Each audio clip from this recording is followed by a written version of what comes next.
પાસે ધ્રુવરાજસિંહ ચૌહાણની ઉપર હુમલો કરી લૂંટ જેવા ગંભીર ગુનાની ફરિયાદ દેવાયત ખવડ અને તેની સાથેના 15 સાગરીતો સામે નોંધાયેલ।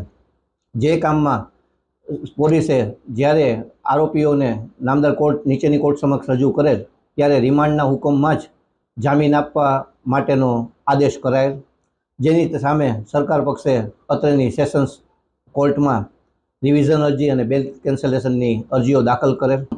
આ દેવાયતભાઈ ખવડના બેલ કેન્સલ થઈ અને રિમાન્ડની આગળની સમગ્ર કાર્યવાહી અમારી તપાસની પોલીસ ટીમ એટલે કે ગઢવી સાહેબ પીઆઈ શ્રી તાલાળા હાથ ધરશે।